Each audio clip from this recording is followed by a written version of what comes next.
안녕하십니까. JTV 저녁 뉴스입니다. 전북도민 대부분이 식수로 사용하는 용담호와 옥정호의 수질이 1급수를 유지하고 있습니다.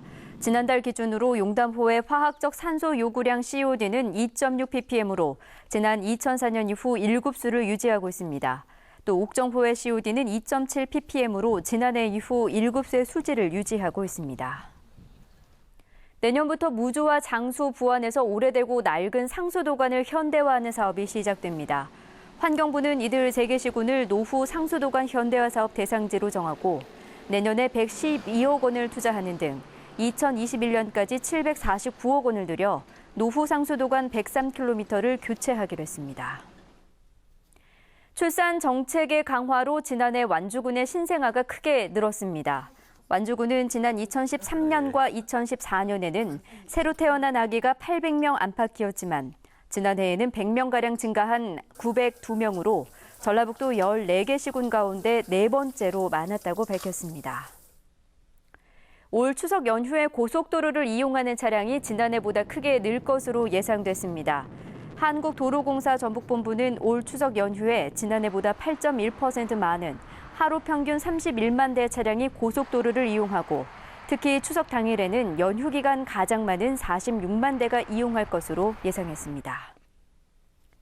추석을 앞두고 전통시장을 활성화하기 위한 장보기 캠페인이 전라북도 주최로 오늘 순창시장에서 열렸습니다. 순창시장에서는 캠페인과 함께 와그라그 시장가요제가 촬영됐으며 시장가요제는 오는 10일 오전 11시에 JTV 전주방송을 통해 방송됩니다.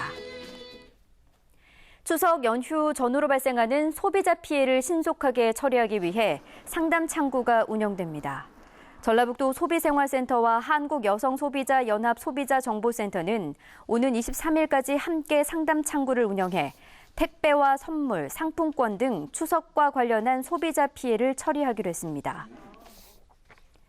대한민국 법원의 날을 앞두고 전주지방법원 김성훈 부장판사 등 판사와 직원들이 JTV 전주방송을 방문했습니다. 오늘 열린 간담회에서 참석자들은 김태곤 전주방송 대표 등 임직원과 함께 국민을 위한 법원과 언론의 역할에 대한 의견을 나누고 프로그램 제작과 송출 시스템을 이해하는 시간을 가졌습니다.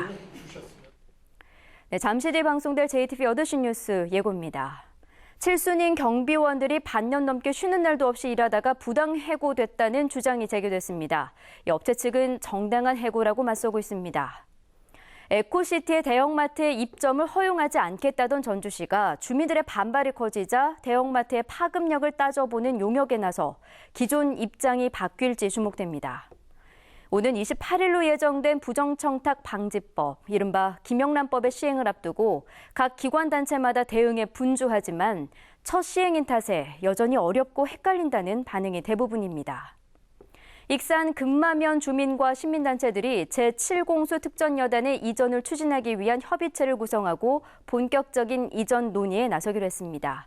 잠시 뒤 JTV 8시 뉴스에서 자세한 소식 전해드리겠습니다.